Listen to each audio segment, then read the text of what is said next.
This would then hook up, and you're going to have to do a little bit of monkeying to get this to hook up in the top here. But as you can see, and I'll demonstrate it in a bigger fashion, you can see how it's hooked in the top here. And here's another way that you could hold something, even hanging like this, and this is going to cause you not to be able to swing it. Of course, you can swing it, but it means you're not touching the actual cord. The other thing is that you attach it. As I said, I haven't adjusted this yet. This is just kind of a raw introduction to everything. This again would be hanging from here, and you would be sitting it down. The pendulum would probably where that ball on the top there is, or that the point of the pendulum probably where that blue ball is. Can we see it? Okay, here we go. Where the blue ball is. So you would be tying the pendulum up so it's hanging, very much like the other pendulum over here. And it would be hanging inside, suspended here like this, connected to the top. Hopefully that's clear. And then you would put your hands on it like this. Now, there's several things we can do. We can make spirals on the top here out of our special psychotronic wires, or other things on here to pick up the energy better that you're putting through. That energy would then spin down into there. And this way you, again, can't directly affect it by using actual holding it, the traditional way you'd be holding it. Now, all of this is for very advanced practitioners. The bottom line is that if you're good with the pendulum, you understand dowsing and the energy that goes with it, and you've done some centering practices, you've learned how to switch your mind. Very important to use shifting tools. You want to get away from your common thoughts into something else. And then when you're in that other things, that's why we have puzzles and other things. This forces your mind to think about something else. When your mind has shifted, then you pick up your pendulum. And of course, as long as you can keep your arm steady, there's no reason why. And of course, what you generally do with pendulums is you get them going a little back and forth because you're looking for a clockwise or anti-clockwise spin. So you get them going so it just makes it easier to do. And then, of course, when you put it over something, you're going to get that clockwise. See how I'm doing this to make the movement. Let's see if I can get back here. There's a problem with these cameras. But you're not moving your arm. But if you want to move your arm, you're going to do things like this. So you're going to start doing this. Obviously, that's very easily notable. So you should never do that. So you get your pendulum going, and then you say, well, give me a clockwise spin. You can see it moved immediately. And I'm not moving. Can I get back enough? Okay, let's try that again. Let's see if I can get a picture in there. It's a little bit difficult. But, you say, you get the pendulum going, and they say, give me a clockwise spin. Now, I'm not moving my arm at all. It's about as rigid as you can get. And when you tap into energies, you're going to get that whole spin aspect to it. So, that's the proper way to use a pendulum. What pendulum should you use? What type? I'm also investigating here, as it's been brought to my attention, wooden pendulums may be fantastic. Wood has a whole life of its own. It's connected to the earth. So you have something that was alive and technically still is to a certain degree. So wood pendulums have a very unique and nice energy to them. And of course, people look at them as saying, oh, they're just junk wood, even if they're really nice wood, exotic woods. They're really beautiful. All wood is beautiful when handled properly. But as a pendulum's better than a lump of metal, and God knows what's in some of these metal things you get.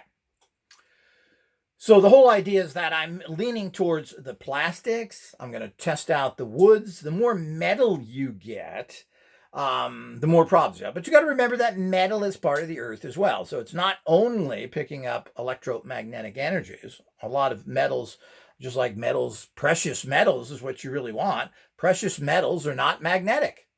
So gold is not magnetic. Silver is not magnetic. Copper is not magnetic. So you have a magnet. If you had a gold front of your refrigerator and you wanted to put your little magnets on there, they wouldn't stick. So again, it shows you the properties of these are very different than what we consider metal, steel, which is commonly used in these practices, especially which is magnetized. But precious metals are falling into the same area of transmitting non-electromagnetic energies at a high level, as well as electromagnetic energies. It's one of those great energies that actually brings both energies in, because you generally use gold plating to help produce a better transfer of energies, electrical energies, electromagnetic energies. Good electrical products have gold plating on them. So that's how you get that effect. But, these precious metals are quite fascinating. I mean, gold is very active and alive. Nothing tarnishes it. Nothing sticks on it. So the metal itself is constantly activated and getting rid of bacteria. The same thing with copper. Now, copper does tend to tarnish and turn different, but bacteria and so forth, viruses, cannot live on copper or gold. Probably. And of course, silver is the same way. People drink colloidal silvers, tiny specks of silvers that go in there and kill all these viruses in your system. So what we're doing here is a very bioactive product. So that's the one thing that would be good. But if we use any other types of metals, none of it is good, basically. Some people, it's been thought of stainless steel. I don't know why. There's been some thought that stainless steel is a because it's a combination metal, is something that grounds you. But we're not looking to ground ourselves with this, and I don't think stainless steel is one of the better things. But, you've got to try these things for yourself. But again, it's a metal, and it's a combination metal. The Eastern traditions use 7 different metals, particularly in the Hindu yogic tradition, where you use multi-metals together. Why? Because they all have different properties. Very fascinating. Metal is a fantastic study unto itself. That everyone should be well aware of. But this is important when you're trying to sense informational energetic fields. And one of the ways is not to use a lot of that stuff. You stay within the plastic realm using special psychotronic wires, which do have metals in them as well, that we use to produce an energy that then the informational energetic fields can piggyback on. So all of that is the reality that goes when we're getting into the news. So this is all the new energy stuff that all these other practitioners out there still looking back 100 years ago, trying to make their tools look like something that was made in 1920, which all they did back then. And people have to understand that is when you make something in general, you don't make something from the future. Oh, they're going to have lasers in the future, so it's 1920. I'm Albert Abrams from San Francisco. I'm going to make lasers. Well, no, you don't make lasers. They haven't been invented yet. How are you going to do that? Can you make something to imitate it to a certain degree? Well, this happened many years in the future when they had things called tubes, or as they say in EU town, valves. It's just a valve. I'm not really sure where that comes from. As far as I know, it don't work like a valve, but whatever. So we call them tubes because they look like tubes. Kind of makes money there. I don't know if it looks like a valve. Valves that I'm aware with are car valves. But so the whole idea is that you have these tubes. Now, tubes are the predecessors to lasers. They're kind of a mini laser in there. That's why they work so well to cause certain resonances to pick up energies that you get from many different of these types of energies. So this is where it becomes very, very important that everybody understands how all this tech works. And how are you going to pick up the energy if you don't know what it is? If you think it's electromagnetic, well, you're off the boat. You're sitting in the ocean while everybody's sitting on the boat. You're lost. You're going to sink. Nonsense. So, and of course, you're not going to get this from regular scientists. You're not going to get this from the alternative people, who I think are all con artists, bought-offs anyway. I mean, most of them are just a bunch of criminals that owe their existence to payoffs. The entire radionic industry, which is nothing more than Satanists who are working with organized crime, down to the last person. I still can't find anybody who has any credibility out there other than myself. Because when you look enough, you find their connections to all the criminal organizations that they're all connected with. So the whole idea is it's a real problem because they want to suppress this technology. This is the secrets of the universe, people. And I've given you a brief introduction here. My course will go into it in depth. We're going to show you lots of things. And you have to do that. And you have to treasure this information. And as usual, I hope everybody is subscribing. Did you subscribe to this channel? That all helps to give us the wee bit of funds. And we're talking wee bit that helps from these type of things because they're educational to a certain select group. Are you a member of Patreon? You know, you can go in there and be just a supportive member for, $6 a month. And that way you can just say you're doing something. You're not part of the problem. You did something. So if you don't, then you're part of the problem. So if you're not supporting the good guys, then you're supporting the bad guys, even if it's indirectly. Doing nothing is not a non-action. It's an action in itself, and it creates its own reality. So you should be doing that. We have a new all access. You want to see the guts of all these machines and so forth? Well, you can see it for a very reasonable price, a yearly price that we have now set up. That's at a great thing to look at the guts, these machines that I've spent over $50,000 on over the years. So, and continue. I mean, it costs money to do it. What do you think? This was free? Anything you see here for free? Well, if you know where to get this stuff for free, give me a call. So the whole idea, I don't eat for free. I don't live for free. I don't have anything for free. So that's what it takes, and the good people seem to support, $800,000 for making a new crossbows and catapults, a game that I do enjoy, but I don't think that it warranted $800,000 in GoFundMe to make plastic crap. So the whole idea is that's the reality of it, or maybe that's good, and channeling all them energies through plastic. So, and I used to hate plastic, and of course, don't lick plastic, don't put your food in it, on it, or cook in it. It ain't good for you.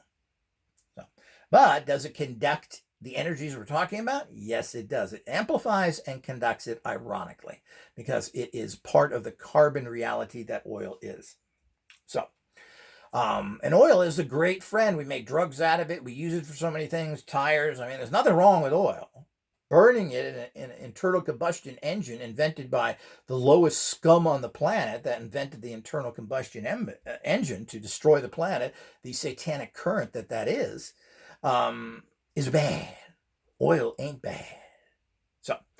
So the bottom line is that we all have to understand these things out there. So this is the nature of this energy that I'm hoping people are pretty shocked with all this stuff to understand how this is not electromagnetic. We don't want to use metal stuff.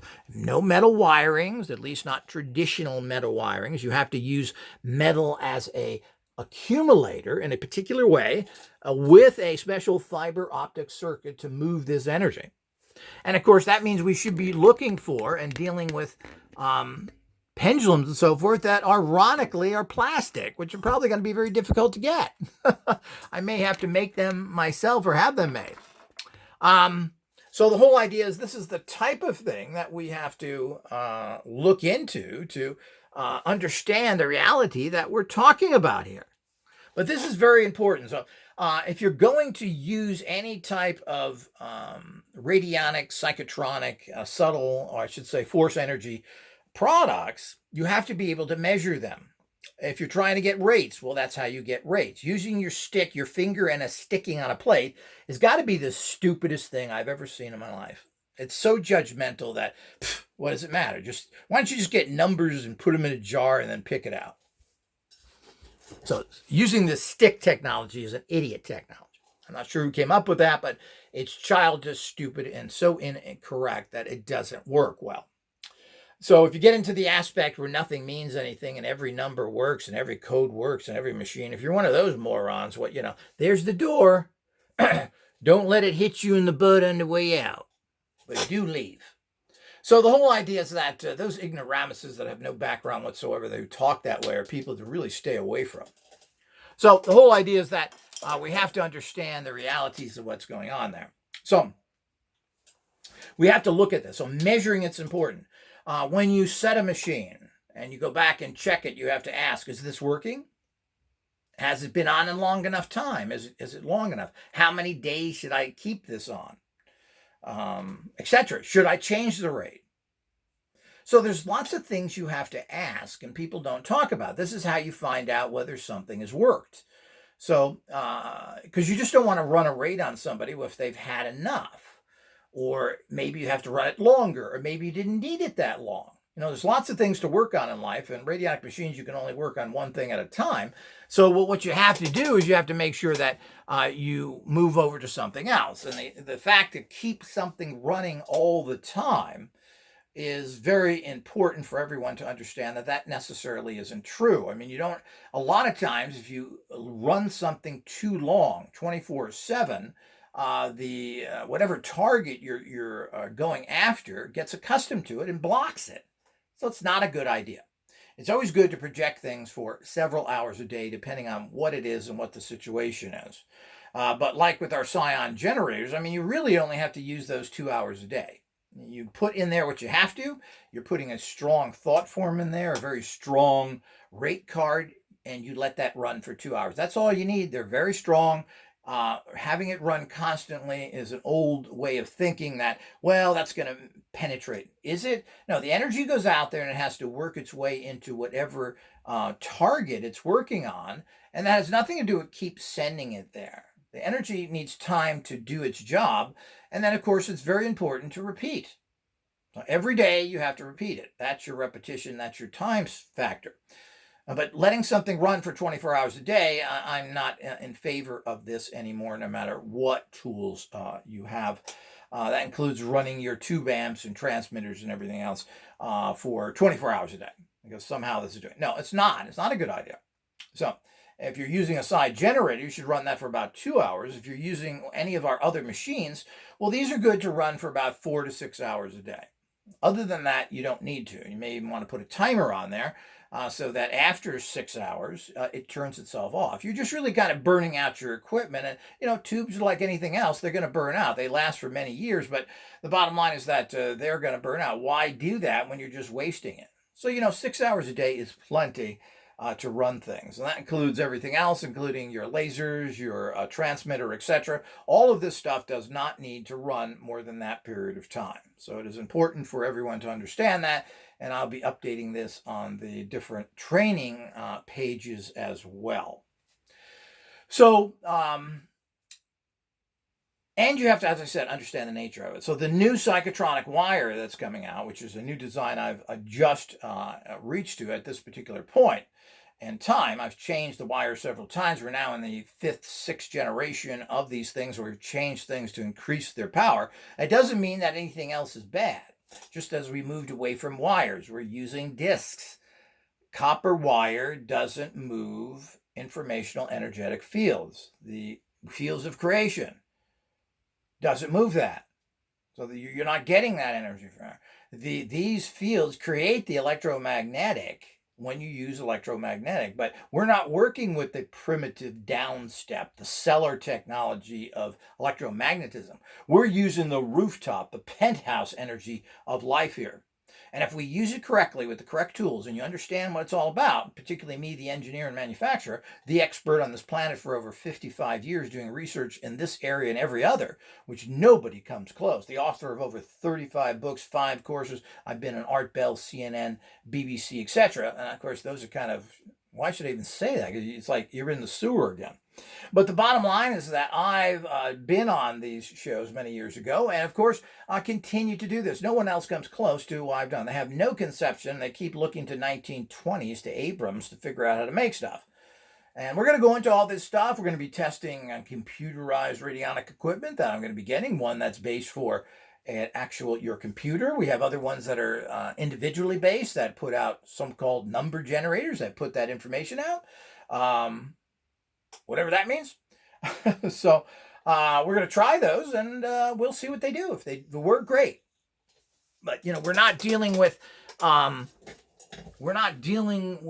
electromagnetic fields that all these digital things do. And how your computer produces any energy whatsoever is a fantasy. And if you can turn your computer into a frequency generator, which I guess you could, or download or whatever, however these things work, people claim they have these technologies, or at least these software, you're still generating the electromagnetic. So it has nothing to do with what's going on.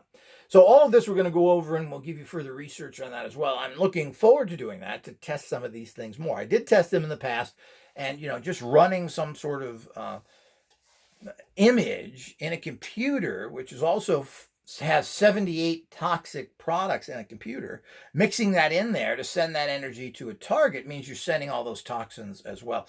We got to be careful here. We're talking about these very special um, energies of creation that are very powerful, but they also are receiving fields. The coltons receive psions coming from whatever is projecting at them, wherever they are, and they manufacture that.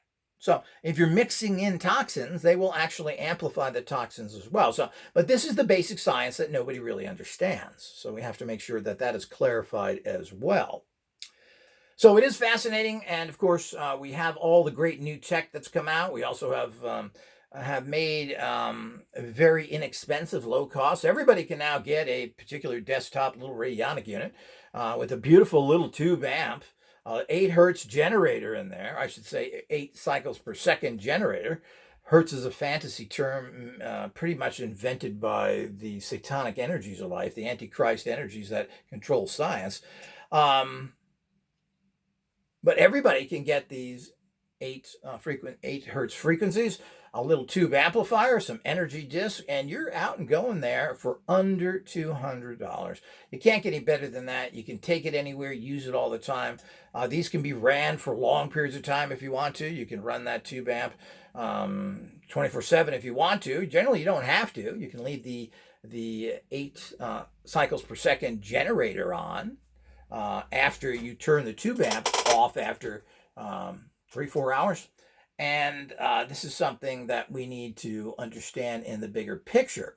But I mean, now everybody can afford it. There's no problem here that everybody can have a little, and all you've got to do, and if you can look online for radionic rates. I'm sure you can find them all over the net. You can find rates. Now, these can be put on the machine for whatever you want, because that's what you use a machine for, to get rates. But the rates then, once they're created, create the energy.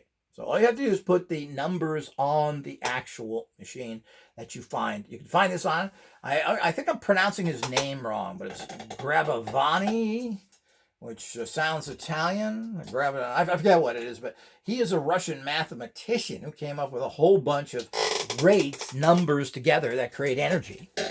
And these can be found online for free. Take that number, put it on your machine, with your photograph, with your written request, onto your little machine, and you're done. And you can have this at a ridiculously low price. And by the way, these are very high quality little machines. Very high quality electronics, very high quality little generators.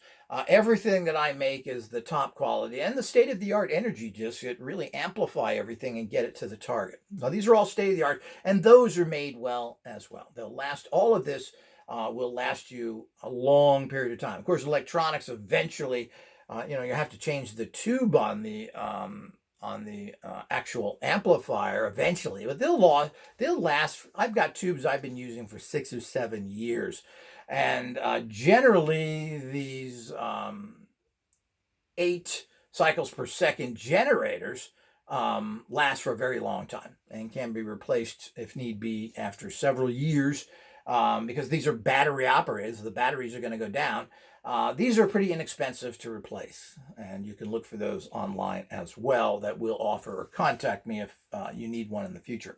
But the bottom line is that all of this is there. So everybody can now jump into radionics without any nonsense training. You can be up and running within 5 minutes, projecting out to your target.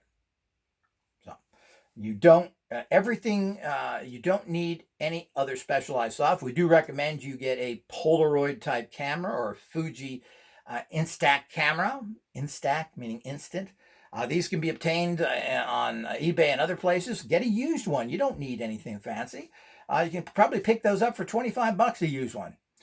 The film, which is Fuji Instax film, can be gotten anywhere. It's at Walmart. Matter of fact, you can buy that camera at Walmart.